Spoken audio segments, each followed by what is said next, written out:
Si hewan ompong. Ini kisah dari zaman kuno saat manusia tak percaya pada anjing dan hanya mengandalkan mereka untuk menjaga keamanan. Lalu saat anjing itu makin tua, ia jadi tidak berguna dan manusia meninggalkannya di tengah hutan untuk jaga diri sendiri. Seorang petani punya anjing yang setia bernama Leonardo yang sudah tua dan kehilangan semua giginya. Hingga ia tak bisa menggigit sesuatu lagi. Suatu hari, si petani sedang berdiri bersama istrinya di depan rumah dan berkata, "Besok aku ingin membawa Leonardo tua ke hutan, karena dia sudah tidak berguna lagi." Istrinya yang kasihan pada hewan yang setia itu menjawab, "Ia telah lama mengabdi pada kita dan amat setia. Kurasa kita harus memberinya apa yang layak ia dapatkan." Apa? Kau tidak terlalu pandai. Sekarang dia sudah ompong, jadi tidak ada pencuri di dunia yang takut padanya.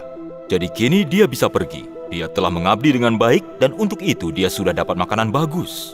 Anjing malang itu yang berbaring tidak jauh dari sana telah mendengar semuanya dan sedih besok akan jadi hari terakhirnya. Ia punya sahabat baik, si serigala, dan malamnya ia menyelinap ke dalam hutan dan mengeluhkan nasib yang akan menimpanya. Au! Au! Kata si serigala. Tenanglah, aku akan menolongmu. Aku sudah memikirkan sesuatu. Besok, pagi-pagi sekali, tuanmu akan pergi bersama istrinya untuk membuat jerami. Dan mereka akan membawa anak kecil mereka bersama dan tidak ada yang akan tinggal di rumah. Di waktu kerja, mereka harus membaringkan anak itu di bawah semak yang teduh. Kau berbaring saja di sana, seakan-akan kau menjaga si anak. Lalu aku akan keluar dari hutan dan membawa pergi anak itu. Kau harus lari cepat mengejarku seakan-akan merebut kembali anak itu.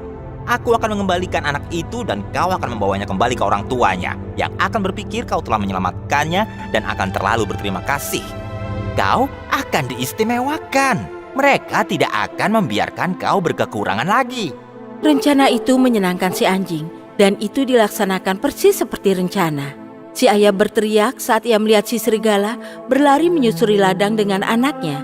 Tapi saat Leonardo tua membawa pulang anaknya, ia amat gembira, membelainya dan berkata, Tidak satu bulumu akan celaka. Kau akan makan makananku dengan bebas sepanjang hidupmu. Dan pada istrinya ia berkata, Pulanglah segera dan buatkan Leonardo tua sup roti supaya dia tidak perlu menggigitnya. Bawakan pula satu bantal dari ranjangku. Aku akan berikan itu padanya untuk berbaring. Sejak hari itu, Leonardo tua hidup baik seperti harapannya. Tak lama kemudian, si serigala mengunjunginya dan senang semuanya berjalan dengan baik. Untuk membalas budiku, kau harus pura-pura tidak tahu. Saat ada kesempatan, aku akan membawa lari salah satu domba gemuk tuanmu.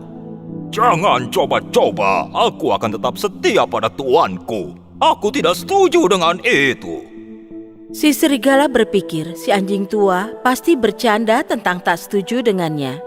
Jadi, suatu malam, ia datang mengendap-endap waktu malam dan akan mencuri domba. Tapi si petani yang sudah diberitahu tentang rencana si serigala oleh Leonardo menangkapnya dan menghantamnya dengan gada. Si serigala terpaksa mundur, tapi ia berteriak pada si anjing. Tunggu saja pengkhianat, kau akan bayar untuk ini. Keesokan harinya, si serigala menyuruh si babi hutan untuk menantang si anjing untuk keluar ke hutan supaya mereka bisa membuat perhitungan dari perjanjian yang dilanggar. Leonardo tua tak menemukan pendamping kecuali kucing berkaki 3. Saat mereka pergi bersama, si kucing terpincang-pincang sambil meregangkan ekor dan kesakitan. Si serigala dan temannya sudah tiba di tempat yang ditunjuk. Tapi saat mereka melihat musuh mereka datang, mereka mengira ia membawa pedang.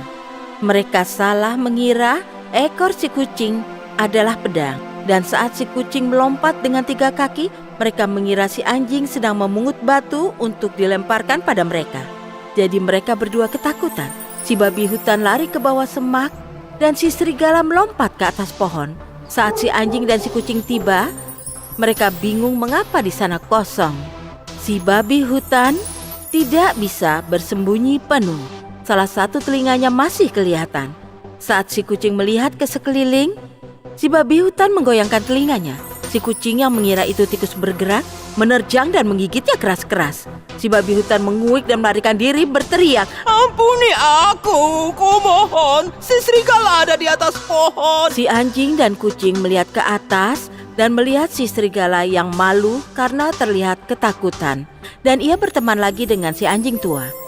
Lalu ketiganya hidup bahagia hingga Leonardo mati tua di pangkuan penuh kasih si petani dan istrinya. Tamat. Ada budi, ada balas. Di suatu zaman, hiduplah seorang pria bernama Chester yang amat kaya, tapi dia juga terkenal amat pelit dan kikir sekali. Ia punya pembantu bernama Magda. Di masa mudanya, Chester adalah salah satu anak paling aktif di lingkungannya. Tapi saat ia jadi tua dan kaku, ia merasa amat sulit berjalan. Pembantunya menyarankan agar ia naik kuda. Akhirnya, Chester pergi sendiri ke pasar, di mana ia membeli seekor bagal seharga 7 keping uang emas. Kebetulan ada 3 pencuri yang berkeliaran di pasar, yang lebih suka hidup dari hasil kerja keras orang lain daripada mereka sendiri. Begitu mereka melihat bahwa Chester telah membeli bagal, salah satu dari mereka bicara pada kedua rekannya. Teman-teman, bagal itu harus jadi milik kita. Tapi bagaimana cara kita melakukannya? Kita bertiga harus berjaga di tempat-tempat sepanjang jalan pulang si Pak Tua dan masing-masing secara bergiliran harus berteriak bahwa bagal yang ia beli adalah keledai. Kalau kita tetap bersikeras, bagal itu akan jadi milik kita. Rencana ini cukup memuaskan yang lain, dan mereka semua berpencar untuk menunggu untuknya sepanjang jalannya. Saat Chester datang, si pencuri pertama berkata padanya, Tuhan memberkatimu, Bapak yang baik. Terima kasih untuk kesopananmu. Bapak dari mana? Dari pasar. Apa yang Bapak beli dari sana? Bagal ini. Bagal yang mana? Yang kutunggangi ini. Bapak serius atau bercanda? Apa maksudmu? Karena kelihatannya bagiku Bapak mendapatkan keledai, bukan bagal. Keledai? Tidak mungkin. Dan tanpa bicara lagi, ia terus menunggang.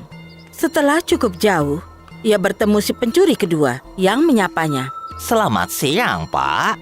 Bapak dari mana? Dari pasar. Apa barang-barang sedang murah? Seharusnya begitu. Dan apa Bapak dapat tawaran bagus?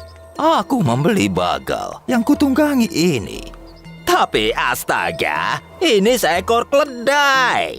Keledai? Kalau ada orang lain yang berkata begitu padaku, aku harus meninggalkan hewan hina ini. Dan ia melanjutkan perjalanannya dan segera bertemu si pencuri ketiga yang berkata padanya, Tuhan memberkatimu, Pak. Apa Bapak baru dari pasar? Iya, benar.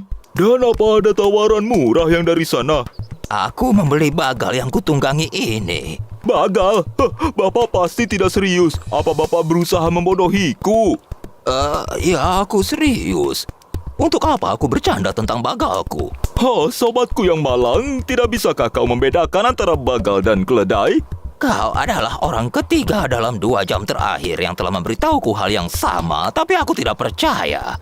Dan sambil turun dari bagalnya, ia bicara, Ambil saja hewan itu, aku malu sudah ditipu di pasar. Si pencuri cerdik mengambil hewan itu dan menungganginya untuk bergabung dengan teman-temannya. Sementara Chester meneruskan perjalanan dengan jalan kaki. Begitu si pria tua sampai di rumah, ia memberitahu pembantunya bahwa ia telah membeli keledai sambil mengira itu adalah bagal. Dan seluruh ceritanya sampai akhir. Astaga Tuan, Pak Tuan tak sadar mereka menipu Tuan. Mereka membodohimu. Mereka pasti sekomplotan pencuri. Baiklah, aku akan memberi mereka pelajaran. Lalu, Chester membeli 2 kambing kembar identik, membayar mereka dengan amat murah, dan sambil membimbing mereka pulang, Dia memberitahu Magda untuk menyiapkan masakan lezat karena ia akan mengundang beberapa teman untuk makan malam. Ia menyuruh Magda untuk memanggang daging ham dan merebus 2 ayam dan memanggang kue terbaik yang bisa ia buat. Lalu, ia membawa salah seekor kambingnya dan mengikatnya di tiang halaman rumah dan memberinya rumput untuk dimakan. Lalu ia mengambil kambing lain dan membimbingnya ke pasar. Begitu ia telah tiba, ketiga pencuri itu melihatnya dan memutuskan menyambutnya. Selamat datang, Pak Chester. Apa yang membawa Bapak kemari? Aku ingin membeli beberapa bahan makanan karena beberapa teman datang untuk makan malam dan aku akan senang bila kalian bertiga sudi datang pula. Para pencuri itu dengan senang menerima undangan ini dan setelah Chester telah selesai belanja, ia mengikatnya di punggung kambing dan berkata padanya di depan ketiga penipu. Pulanglah sekarang dan beritahu Magda untuk memanggang ham, merebus ayam, dan membuat kue terbaik yang bisa dia buat. Pergilah cepat, kami akan menyusul. Begitu ia melepaskan kambingnya, kambing itu lari secepat yang ia bisa. Dan Chester berjalan dengan ketiga orang itu untuk sementara di pasar. Dan lalu mereka semua berjalan ke rumahnya. Saat ia dan para tamunya memasuki halaman rumah, mereka melihat kambing itu terikat di tiang, dengan tenangnya mengunyah rumput. Mereka terpukau pada ini, karena tentunya mereka mengira itu adalah kambing yang sama yang Chester bawa pulang, penuh dengan bahan makanan. Begitu mereka tiba di rumah, Chester berkata pada pembantunya, Nah, Magda, apa kau sudah melakukan yang kubilang pada kambing untukmu? Si wanita cerdik memahami tuannya dan menjawab, Tentu sudah, hamnya sudah dipanggang dan ayamnya sudah direbus. Bagus sekali.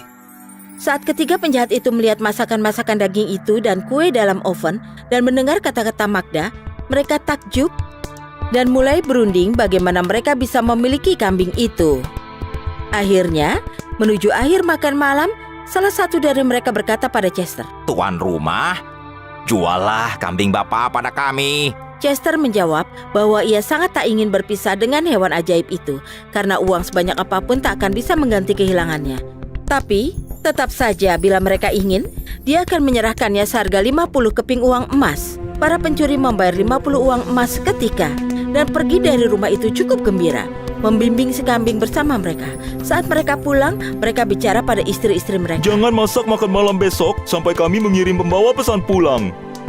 Keesokan harinya, mereka pergi ke pasar dan membeli ayam. Dan setelah mereka mengemasnya di punggung si kambing ajaib, mereka memberitahukan masakan-masakan yang mereka ingin istri mereka buatkan. Sesaat setelah kambing itu dilepas, dia lari secepat yang dia bisa.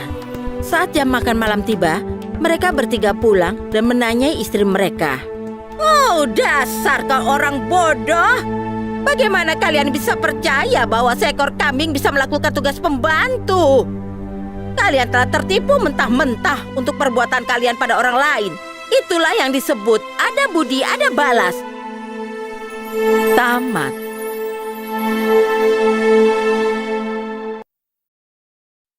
Kotak ajaib bisa bicara.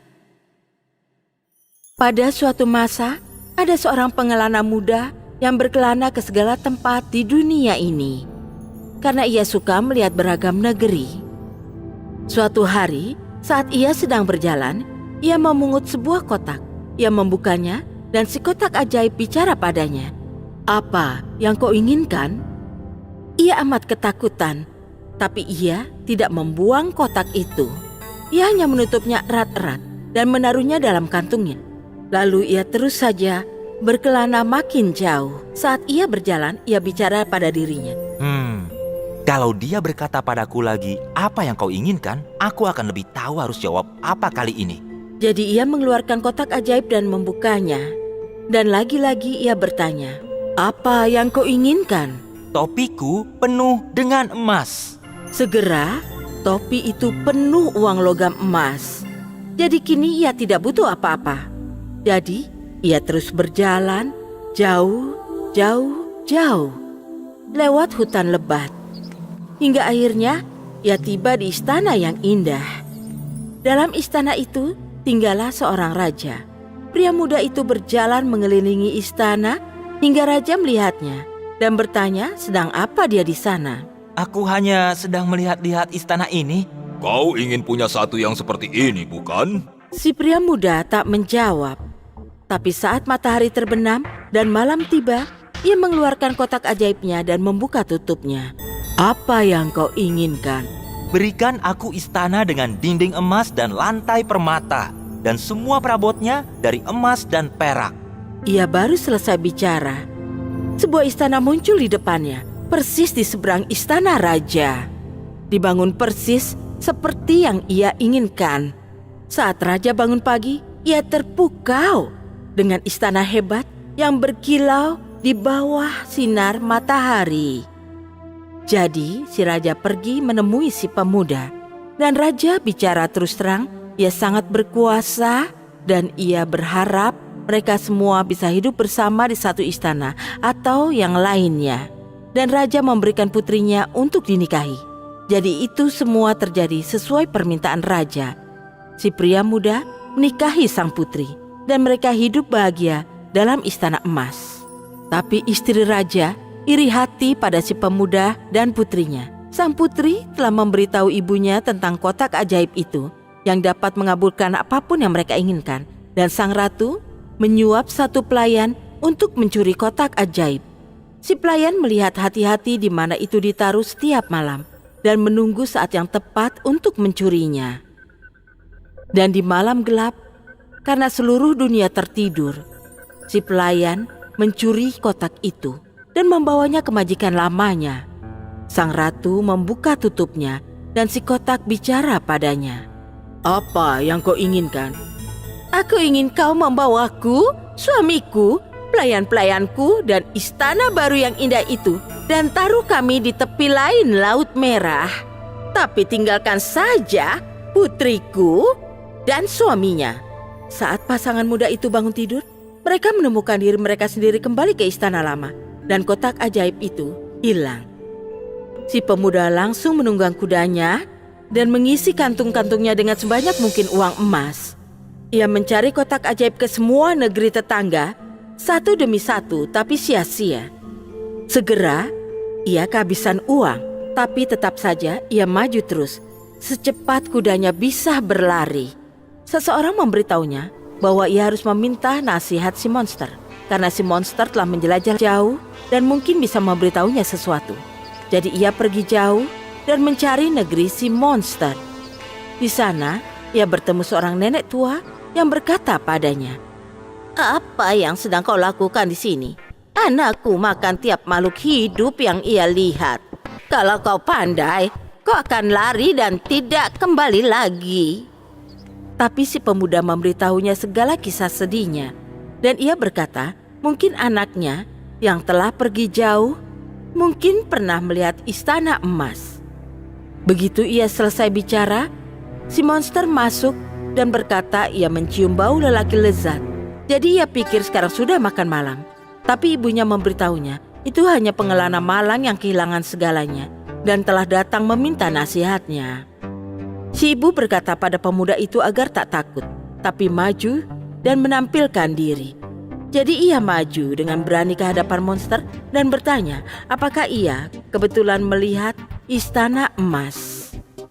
Iya, aku telah melihat istana emas dan bahkan berusaha menghancurkannya untuk memakan orang-orang di dalam.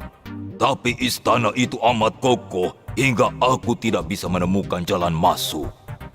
Oh, beritahukanlah padaku di mana itu. Itu jauh sekali, di tepi seberang Laut Merah. Akhirnya, setelah berjalan jauh, si pengelana tahu di mana mencari istananya.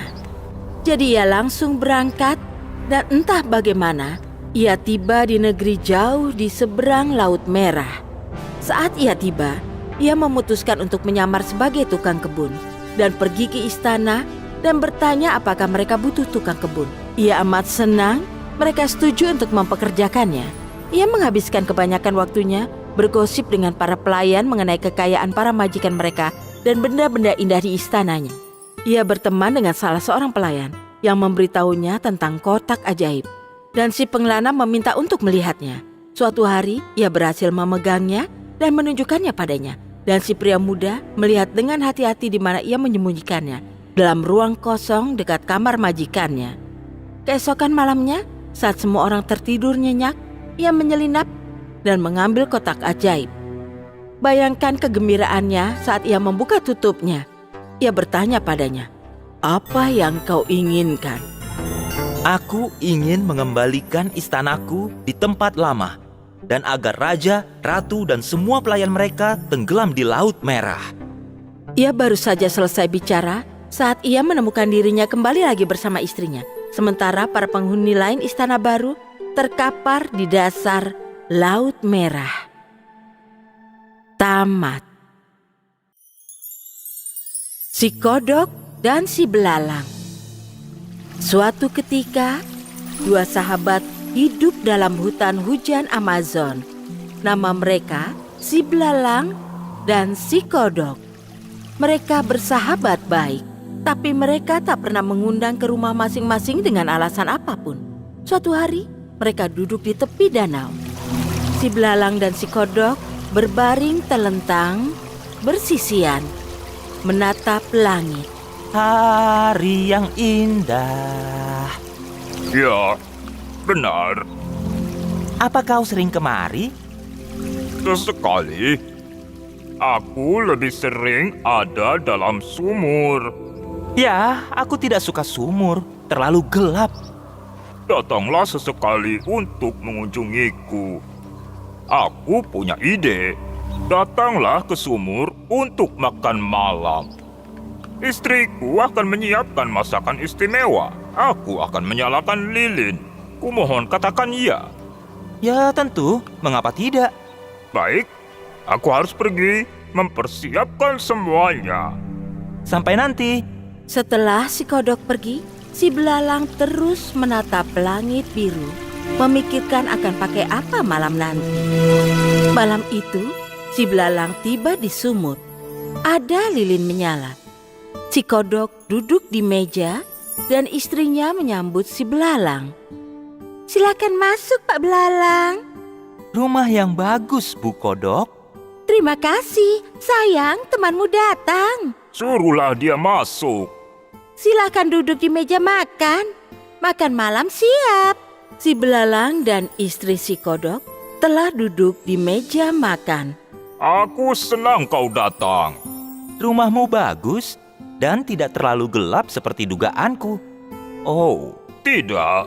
Biar aku nyalakan lilin. Wah, kau baik sekali. Terutama karena aku tidak suka di tempat gelap. Aku sudah cuci kaki depanku. Kau lakukanlah yang sama. Ada baskom air di sana. Oh, baik. Si Belalang mencuci kaki depannya dan membuat suara nyaring. Sobat, tidak bisakah kau tidak bersuara? Si Belalang duduk di meja dan berusaha makan tanpa menggesek kaki depannya. Tapi itu mustahil. Kau menggesek lagi. Diamlah. Aku tidak bisa makan dengan berisik begitu. Maafkan aku, sobat. "Sayang, sikapmu kasar." Si Belalang jadi marah. Aku tidak bisa makan. Lagi pula, aku tidak lapar. Oh, tapi "Maaf ya, Pak Belalang." Oh, tidak apa-apa, Bu Kodok. Begini saja, datanglah ke rumahku besok untuk makan malam. aku akan senang. "Maafkan aku, tapi aku punya acara lain besok malam." Acara lain apa?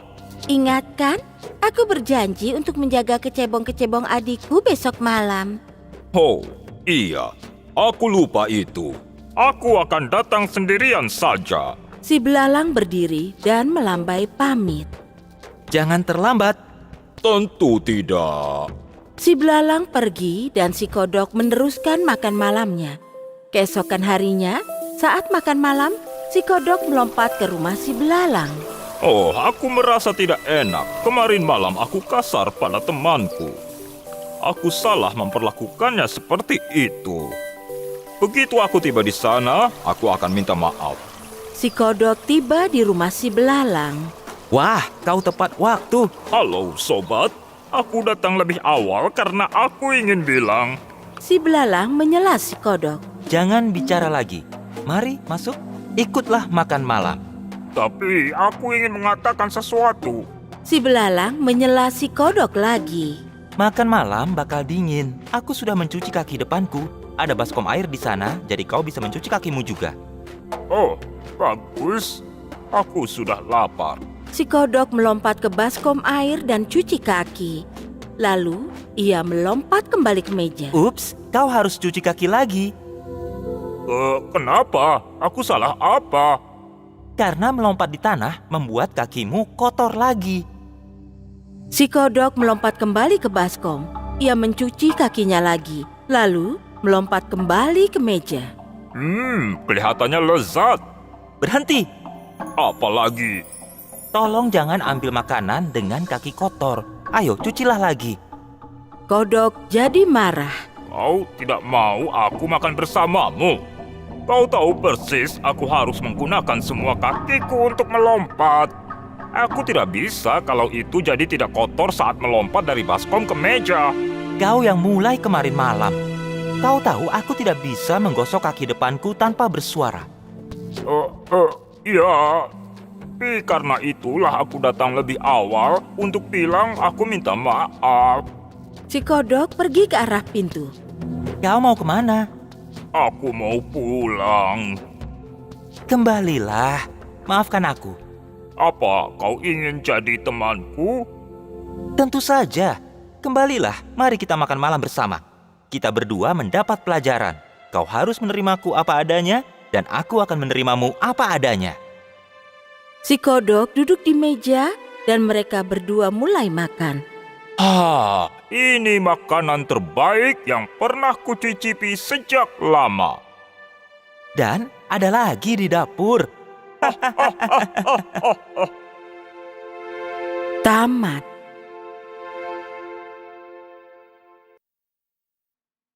Jika Anda menyukai cerita ini, tekan suka dan langganan channel kami. Tekan tombol like on untuk mendapat informasi terbaru dan jangan lupa untuk berkomentar.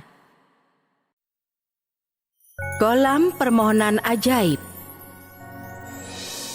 Pada suatu ketika, ada seorang putri raja bernama Jasmine.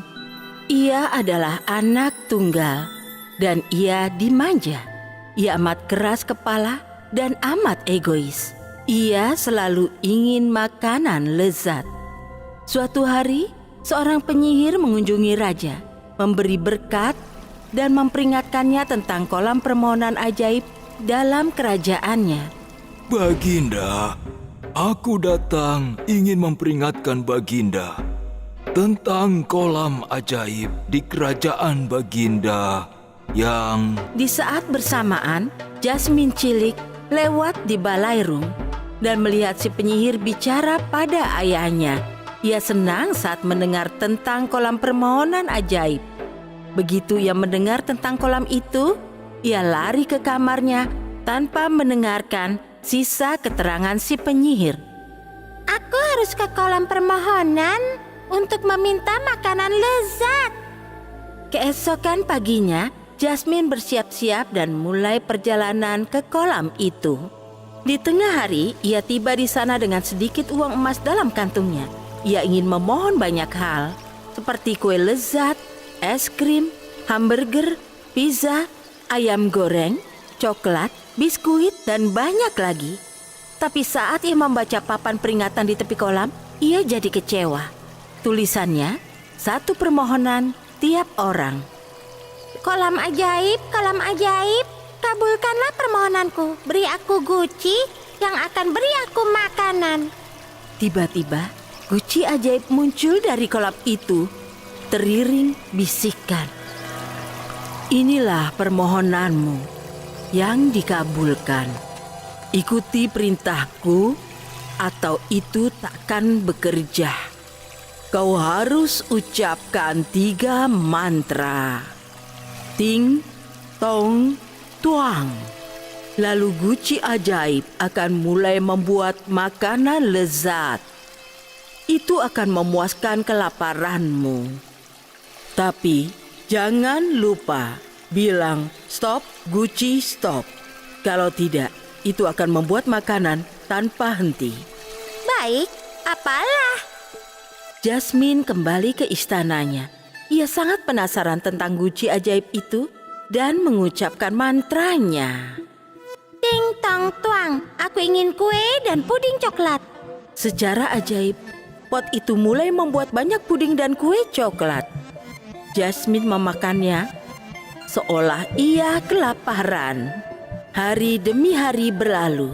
Ia minta setiap jenis makanan yang bisa ia pikirkan. Ia mulai tambah gemuk banyak. Suatu hari, raja mengunjunginya. Ia melihat anak gendut makan paha ayam dan menghampirinya. Ia tak sadar itu putrinya sendiri hingga ia sudah dekat. Ia terkejut dan berkata, Oh, putriku sayang, apa yang telah kau lakukan? Ayah, beberapa hari yang lalu aku mengunjungi kolam ajaib dan meminta guci makanan ajaib. Sejak hari itu, aku memohon makanan. Dan kemarin malam aku lupa mantra untuk menghentikan guci itu. Raja menyadari betapa egois dan rakusnya dia. Raja memeluk putrinya yang menangis dan berkata, Putriku, kau tidak pernah mendengar siapapun. Aku tahu kau mendengar penyihir bicara tentang kolam ajaib, tapi kau pasti tidak mendengarkan semuanya. Baginda, aku kemari untuk memperingatkanmu tentang kolam ajaib dalam wilayahmu yang mengabulkan permintaan. Tapi itu semua ada akibatnya. Itu kolam ajaib jahat. Sebaiknya Baginda segera menghancurkannya.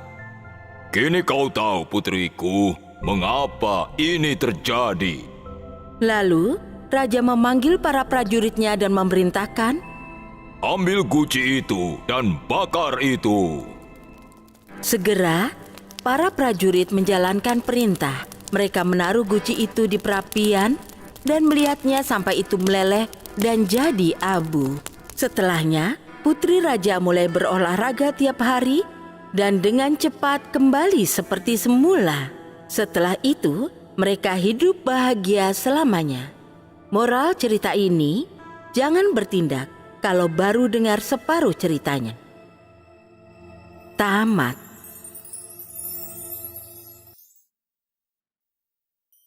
Syarat-syarat Sang Maha Kuasa.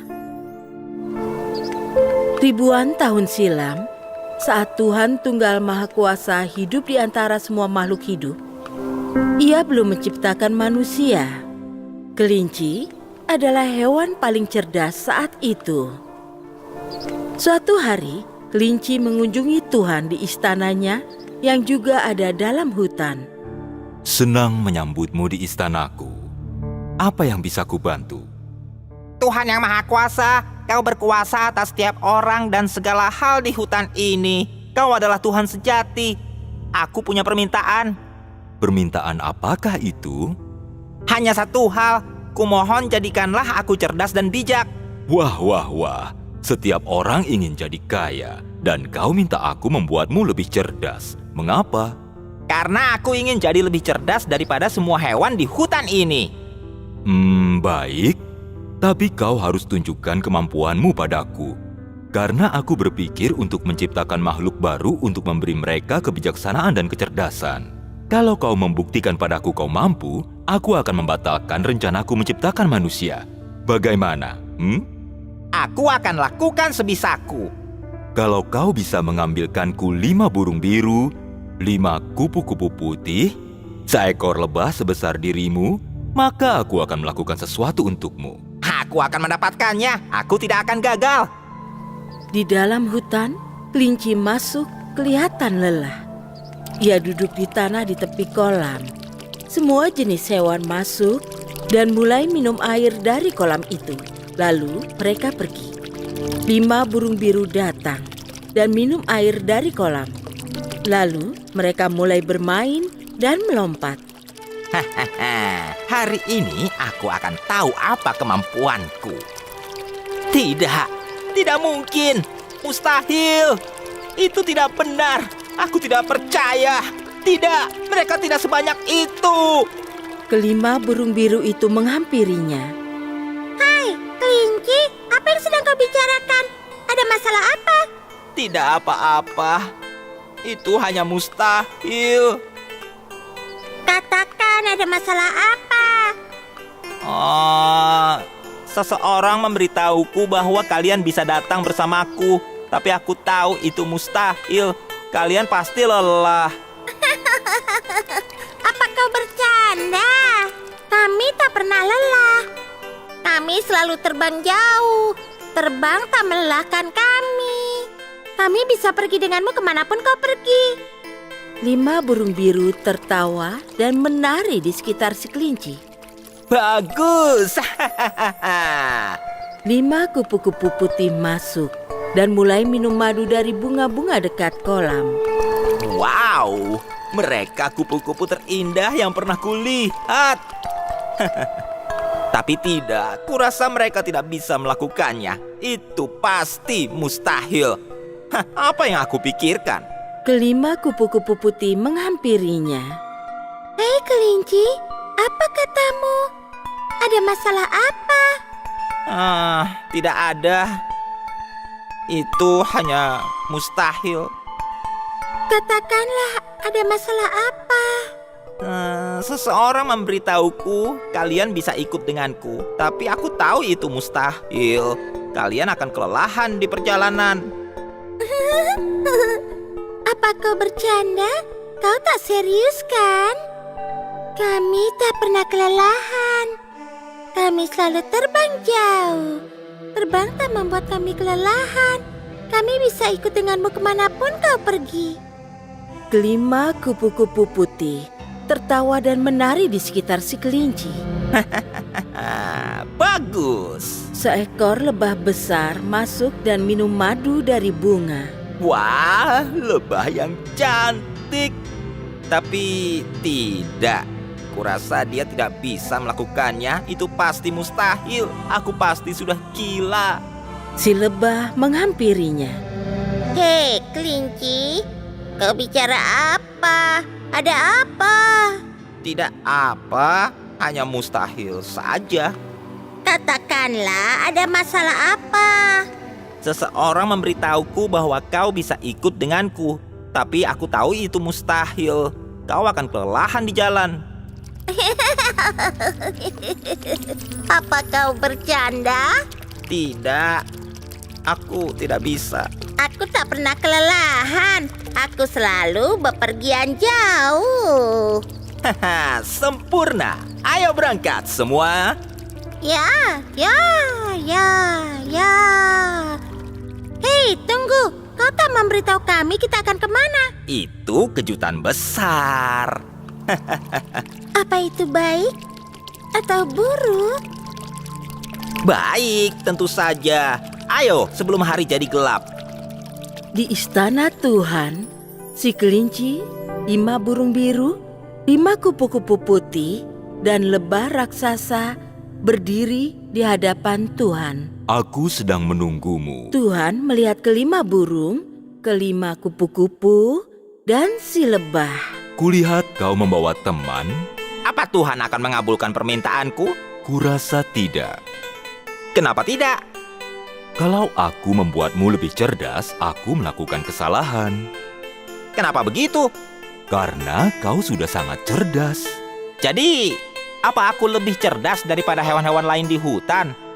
Kau selalu yang terpandai, tapi kau tidak menyadarinya. Apa permintaanmu? Mereka semua mulai bicara di waktu bersamaan. Si kelinci meninggalkan istana itu dengan penuh kemenangan. Tamat. Si pembunuh naga. Pada suatu ketika, di zaman dahulu kala, di negeri nun jauh di sana, ada desa yang amat sangat kecil. Baru menyelesaikan panen dan mulai merayakan perayaan panen itu. Ada musik dan ada tari-tarian. Seorang anak laki-laki bernama Albert adalah yang terkuat dan paling tampan di desa. Para gadis mengantri untuk menari bersamanya. Tapi saat malam makin larut, seorang gadis baru menarik perhatiannya. Siapa namamu? Aku Lucy. Kau bukan berasal dari sekitar sini ya? Bukan, Dari mana asalmu? dari tempat lain. Salah satu dari mereka jelas tak terlalu cerdas, tapi mereka menari tiap tarian tanpa istirahat sepanjang malam. Dan mereka saling jatuh cinta.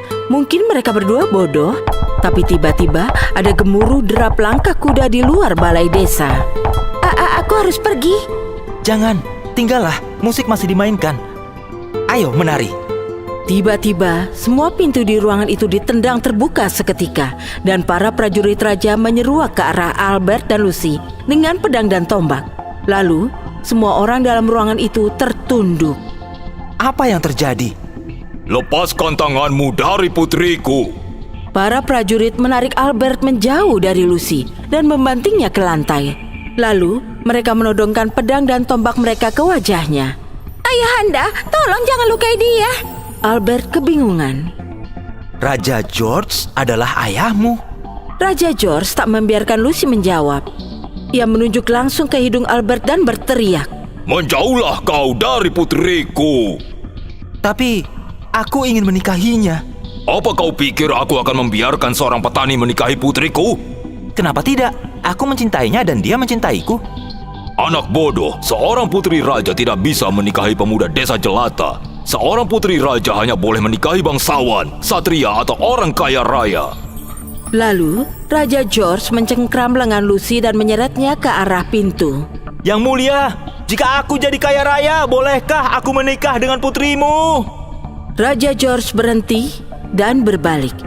Ia mengelus janggutnya, tersenyum, dan berkata, Begini saja, ada bergunung-gunung emas dan permata di ruang perbendaharaan di Istana Lama. Jika kau ke sana dan mengembalikan harta pusaka kerajaan padaku, kau boleh menyimpan sisa emas dan permatanya dan menikahi putriku. Itulah yang akan kulakukan.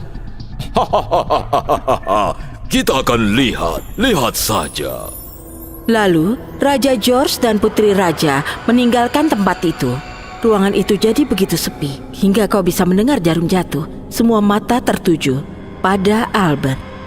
Kenapa kalian semua menatapku? Apa kau sadar baru mengatakan apa?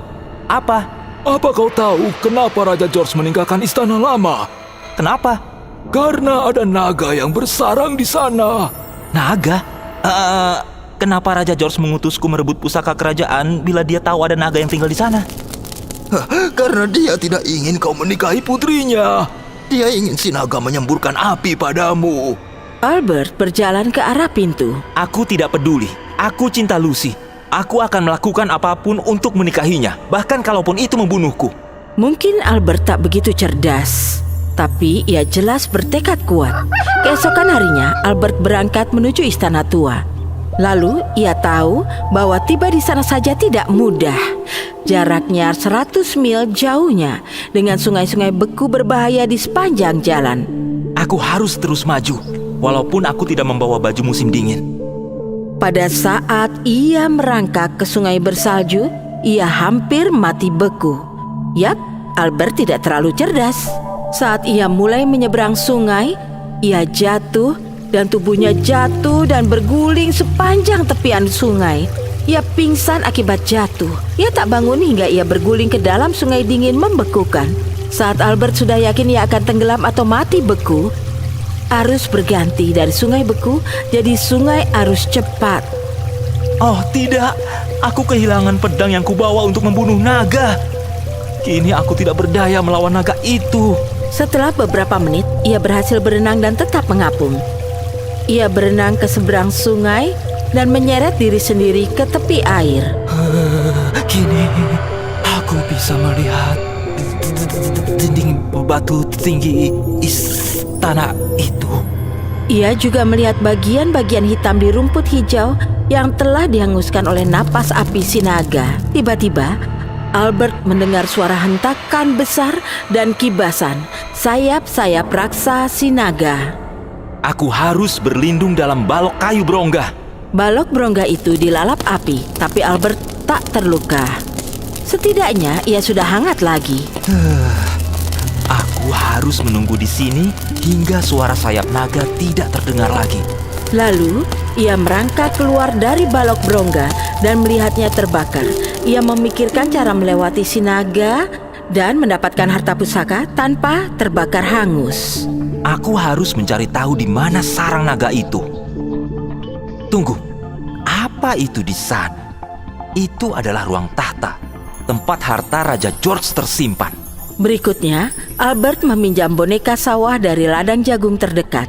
Dalam kegelapan malam, ia memasukkan si boneka ke dalam istana sampai di seberang ruangan harta di depan jangkauan pandangan mata naga.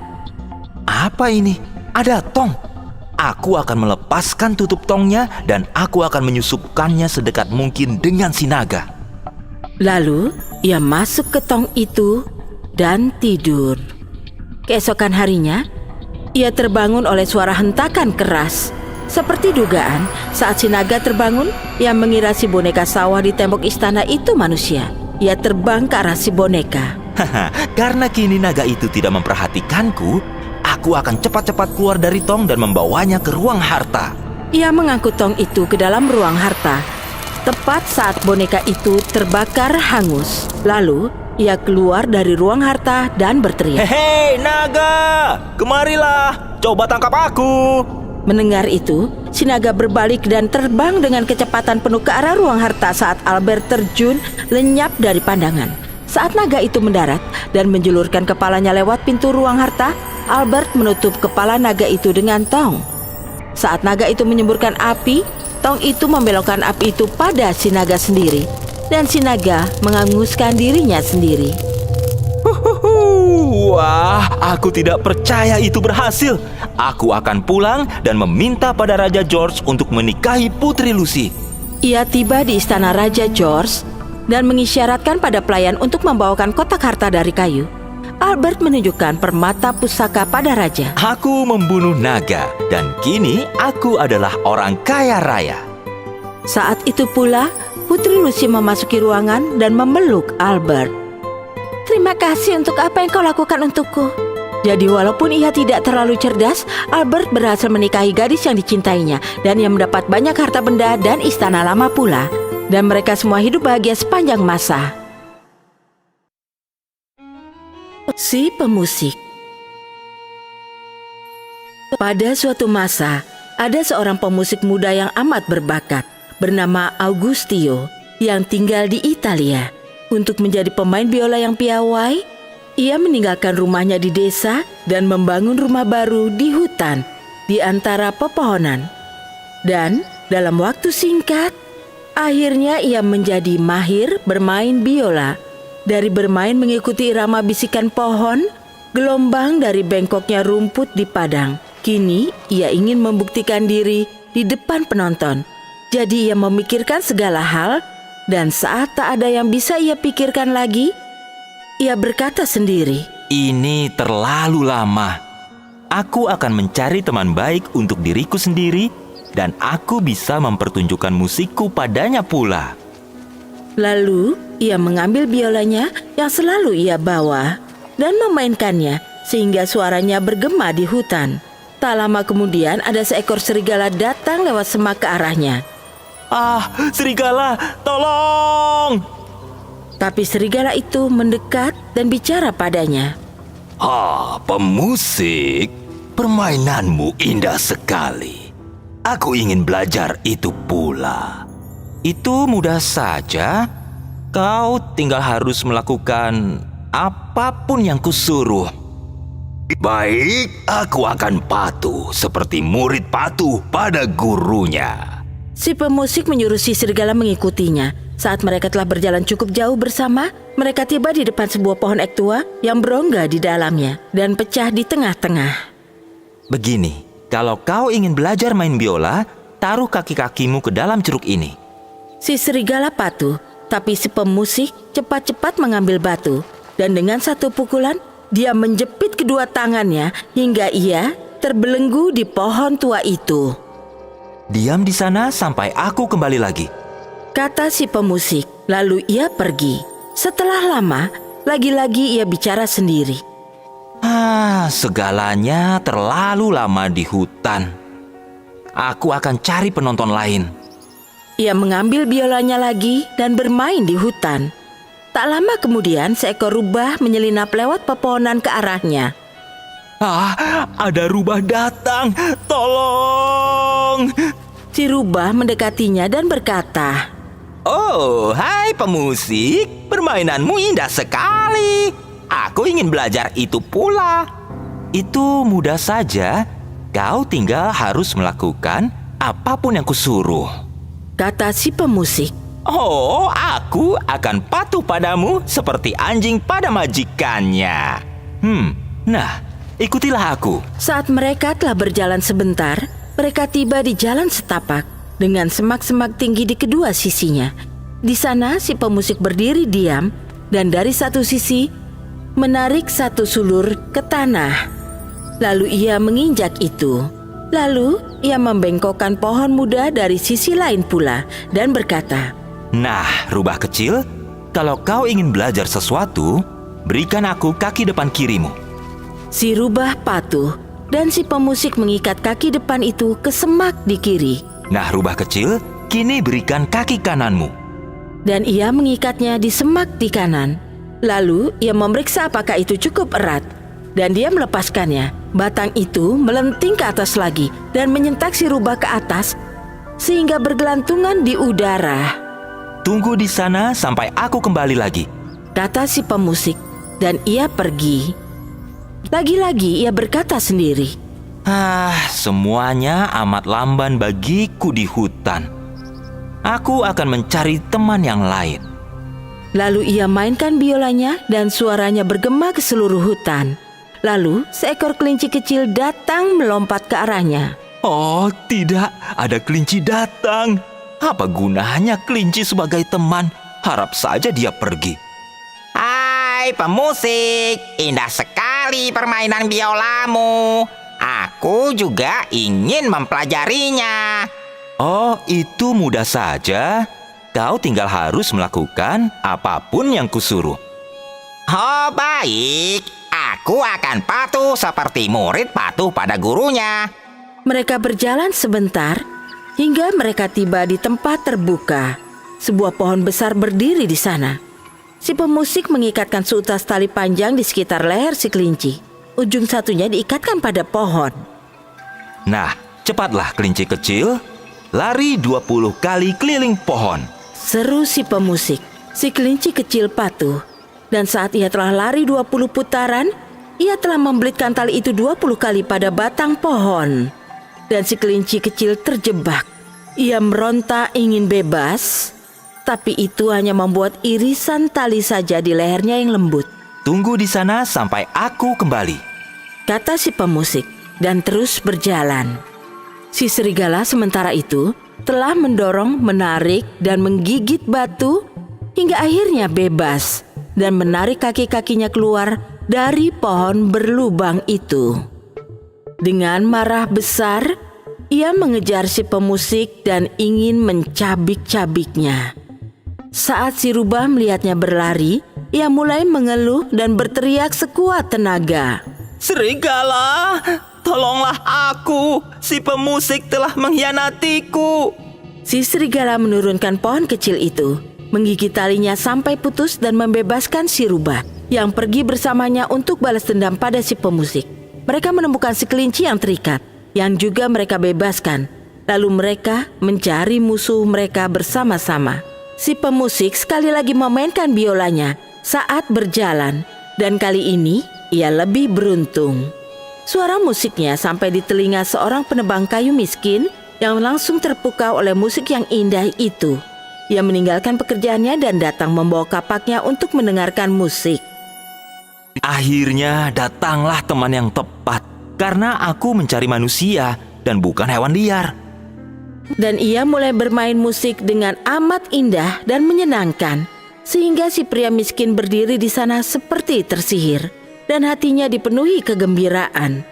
Saat si penebang berdiri, si serigala, si rubah, dan si kelinci datang, dan ia tahu mereka punya rencana jahat. Jadi si penebang mengangkat kapaknya yang berkilap dan pasang badan di depan si pemusik seakan berkata, Siapapun yang ingin mencelakakan si pemusik harus melewati aku dulu. Lalu, hewan-hewan liar itu takut pada ancaman si pria dan berlarian ke dalam hutan. Sementara itu si pemusik lantas bermain sekali lagi sebagai tanda terima kasih untuk si penebang, lalu pergi. Tamat. Ratu yang tak sabaran.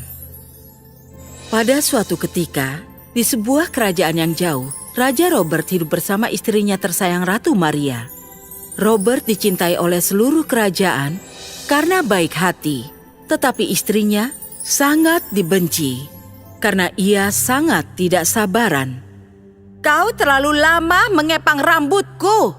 Maafkan aku yang mulia, tapi gaya rambut ini sangat sulit dilakukan. Berani sekali kau bicara padaku seperti itu. Cepat tinggalkan istana ini.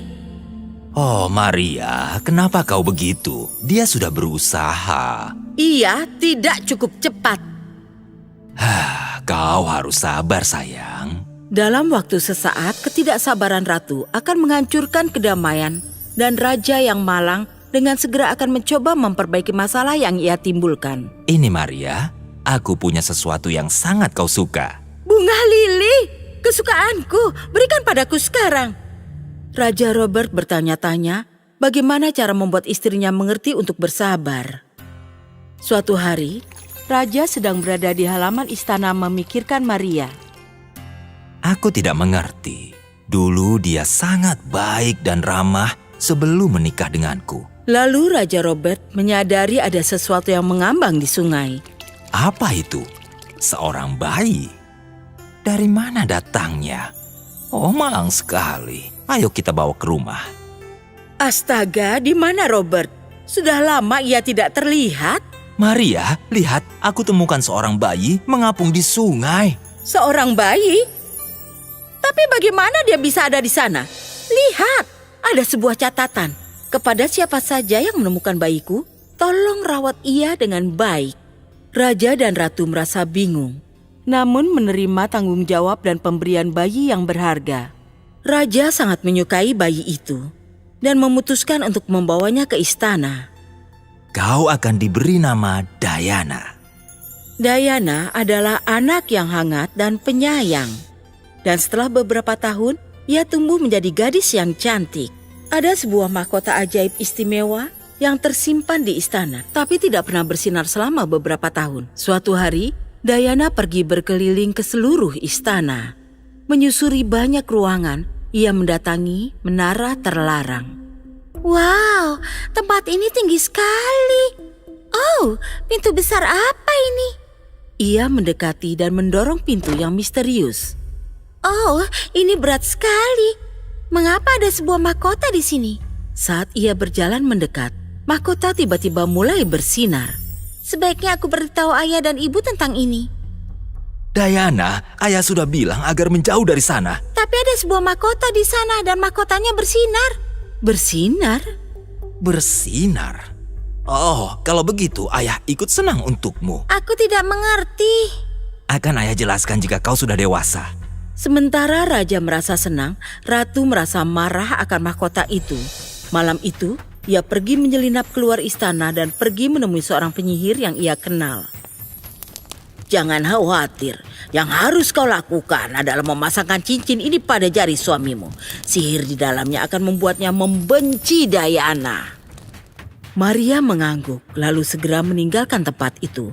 Esoknya, ia memasangkan cincin itu di jari sang raja. Keesokan harinya, saat mereka terbangun, Ayah, ibu, aku membuat kue untuk kalian. Raja Robert melirik pada Diana, lalu meringis. Sihirnya mulai bekerja. Diana, Oh, maafkan aku. Aku hanya ingin kau mencicipi kue yang kupanggang. ini terlalu asin. Apa? Tidak, ini rasanya manis bagiku. Sihir yang ada pada cincin membuat rasa manis pada kue menjadi terasa tidak enak bagi raja. Dan itu berlanjut melukai persahabatan mereka. Pada suatu hari yang sepi, Diana pergi mengunjungi ruangan di mana terdapat mahkota legenda di dalamnya. Ini mahkota yang sangat cantik. Seperti apa ya kalau aku memakainya? Aku hanya bisa dipakai oleh orang-orang yang pantas. Siapa kau? Aku adalah mahkota legendaris. Tanyakan apa saja yang ingin kau tahu. Oh, ya. Baik, ada satu hal yang ingin ku tahu. Mengapa orang tuaku bersikap sangat aneh akhir-akhir ini? Mahkota itu mengatakan semuanya pada Dayana tentang cincin sihir. Jadi ayahku tidak membenciku. Itu hanya mantra. Tapi ibuku... Tidak, bukan ibumu yang menginginkan mahkota, tapi sang penyihir. Ibumu wanita yang tidak sabar, tapi dia masih wanita yang sangat baik. Mahkota mengatakan pada Dayana bahwa penyihir ingin menguasai kerajaan lewat kekuatannya, tapi itu terlalu berbahaya baginya. Maka ia mencoba mengendalikannya lewat Maria. Tapi bagaimana cara kita mematahkan mantra dari ibu? Ratu harus mematahkannya sendiri dengan belajar bersabar. Dayana mendapat sebuah ide. Ibuku sangat menyukai bunga lili. Mungkin jika ia belajar cara menanamnya dan sabar merawatnya, mantranya akan patah. Tapi bagaimana cara mendapatkannya? Tanyakan padaku dan kau akan mendapatkannya lewat sihirku. Dengan menggunakan sihir mahkota, Dayana membuat sebuah taman bunga lili berwarna pink yang cantik. Tapi tak lama kemudian, Ratu meminta tukang kebun untuk merawatnya. Oh tidak, seharusnya bukan itu yang terjadi. Lalu saat Maria sedang mengunjungi kebun, ia merasa sangat marah melihat beberapa bunganya layu. Ia berteriak pada tukang kebun, "Kalau kau tak bisa merawat bunga lili, aku yang akan melakukannya." Diana merasa sangat senang karena Ratu sekarang setiap hari terlihat bekerja di kebun. Maria senang melihat bunga-bunga lili itu terlihat sangat kuat, sehingga ia tidak marah lagi. Bersabar merawat bunga-bunga, mengubahnya menjadi sabar terhadap orang lain juga. Dayana menyadari perubahan pada Maria. Dan suatu hari ia mengatakan padanya, Ibu, apakah bunga-bunganya belum mekar? "Belum, tapi aku merasa senang selama mereka sehat. Mereka akan mekar pada waktunya." Lalu Ratu jatuh pingsan. Mantranya patah. Dan saat Ratu terbangun, ia dalam kondisi baik-baik saja. Hal pertama yang ia lakukan adalah melepaskan cincin dari jari suaminya. Raja pun ingat apa yang terjadi beberapa hari sebelumnya. Kenapa aku bersikap seperti itu pada Dayanaku tersayang? Aku punya sesuatu untuk ibu. Dayana mengangkat mahkota dan meletakkannya di kepala sang ratu. Lalu mahkota bersinar. Sepertinya kalian berdua layak memakai mahkota itu. Aku rasa Dayana yang harus memakai mahkota ini. Ia sangat pantas karena kesabarannya telah menyelamatkan kita semua. Dan lalu kerajaan menjadi tempat yang penuh kegembiraan lagi. Raja sangat senang melihat hal ini. Dayana terus bersikap baik seperti sebelumnya. Ia mengajarkan semua orang bahwa kesabaran itu baik dan bisa berubah jika kau belajar untuk menghargai orang lain dan biarkan mereka mekar pada waktunya. Selesai.